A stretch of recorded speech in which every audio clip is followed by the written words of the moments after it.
The Conjurer by Richard Middleton. Certainly the audience was restive.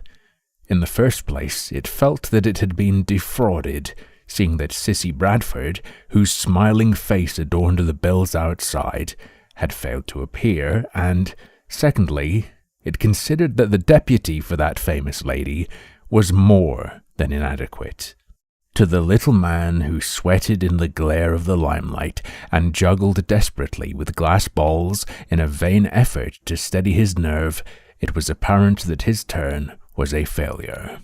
And as he worked, he could have cried with disappointment, for his was a trial performance, and a year's engagement in the Hennings group of music halls would have rewarded success. Yet his tricks, things that he had done with the utmost ease 1,000 times, had been a succession of blunders, rather mirth-provoking than mystifying to the audience. Presently, one of the glass balls fell crashing to the stage, and amidst the jeers of the gallery, he turned to his wife, who served as his assistant. "I've lost my chance," he said, with a sob. "I can't do it." "Never mind, dear," she whispered. "There's a nice steak and onions at home for supper." "It's no use," he said despairingly. "I'll try the disappearing trick, and then get off. I'm done here." He turned back to the audience. "Ladies and gentlemen," he said to the mockers in a wavering voice, "I will now present to you the concluding item of my entertainment. I will cause this lady to disappear under your very eyes, without the aid of any mechanical contrivance or artificial device." This was the merest showman's patter, for, as a matter of fact, it was not a very wonderful illusion. But as he led his wife forward to present her to the audience, the conjurer was wondering whether the mishaps that had ruined his chance would meet him even here. If something should go wrong, he felt his wife's hand tremble in his, and he pressed it tightly to reassure her. He must make an effort of will, and then no mistakes would happen. For a second, the lights danced before his eyes. Then he pulled himself together. If an earthquake should disturb the curtains and show Molly creeping ignominiously away behind, he would still meet his fate like a man. He turned round to conduct his wife to the little alcove from which she should vanish. She was not on the stage. For a minute he did not guess the greatness of the disaster. Then he realized that the theatre was intensely quiet, and that he would have to explain that the last item of his program was even more of a fiasco than the rest. Owing to a sudden indisposition, his skin tingled at the thought of the hooting. His tongue rasped upon cracking lips as he braced himself and bowed to the audience. Then came the applause. Again and again it broke out from all over the house, while the curtain rose and fell, and the conjurer stood on the stage, mute, uncomprehending. What had happened? At first he had thought they were mocking him, but it was impossible to misjudge the nature of the applause.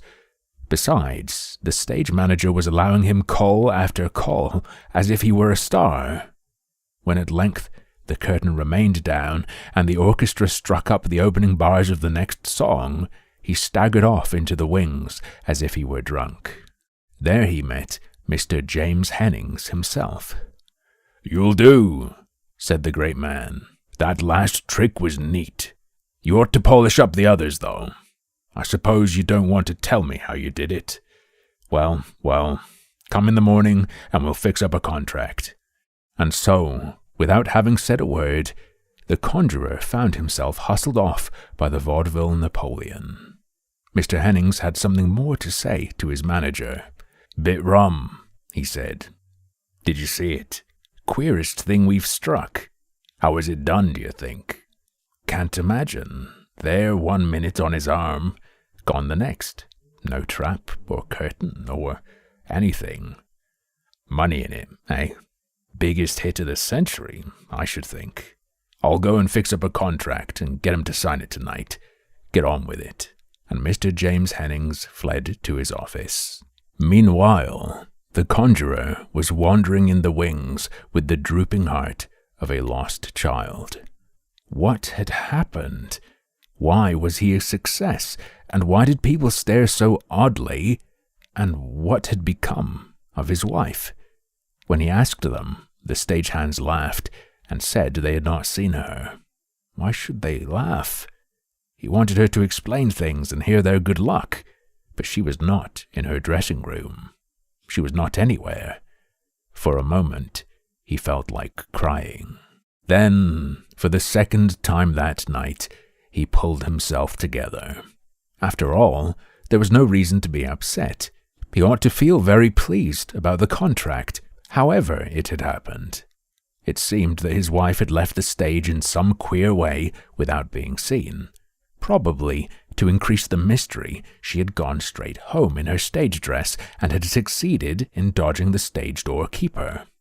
It was all very strange, but, of course, there must be some simple explanation like that. He would take a cab home and find her there already. There was a steak and onions for supper. As he drove along in the cab, he became convinced that his theory was right. Molly had always been clever, and this time she had certainly succeeded in surprising everybody. At the door of his house, he gave the cabman a shilling for himself with a light heart. He could afford it now. He ran up the steps cheerfully and opened the door. The passage was quite dark, and he wondered why his wife hadn't lit the gas. "Molly!" he cried. "Molly!" The small, weary-eyed servant came out of the kitchen on a savory wind of onions.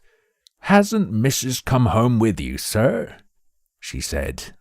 The Conjurer thrust his hand against the wall to steady himself, and the pattern of the wallpaper seemed to burn his fingertips. "Not here?" he gasped at the frightened girl. "Then where is she? Where is she?" "I don't know, sir," she began stuttering. But the Conjurer turned quickly and ran out of the house. Of course, his wife must be at the theatre. It was absurd ever to have supposed that she could leave the theatre in her stage dress unnoticed. And now she was probably worrying because he had not waited for her. How foolish he had been. It was a quarter of an hour before he found a cab, and the theatre was dark and empty when he got back to it. He knocked at the stage door, and the night watchman opened it. "My wife!" he cried. "There's no one here now, sir," the man answered respectfully, for he knew that a new star had risen that night. The Conjurer leant against the doorpost faintly. "Take me up to the dressing rooms," he said. "I want to see whether she has been there whilst I was away." The watchman led the way along the dark passages. "I shouldn't worry if I were you, sir," he said. "She can't have gone far." He did not know anything about it, but he wanted to be sympathetic. "God knows," the Conjurer muttered. "I can't understand this at all." In the dressing room, Molly's clothes still lay neatly folded as she had left them when they went on the stage that night, and when he saw them, his last hope left the Conjurer, and a strange thought came into his mind. "I should like to go down on the stage," he said, "and see if there is anything to tell me of her." The night watchman looked at the Conjurer as if he thought he was mad, but he followed him down to the stage in silence. When he was there, the Conjurer leaned forward suddenly, and his face was filled with a wistful eagerness. "Molly!" he cried. "Molly!" But the empty theatre gave him nothing but echoes in reply.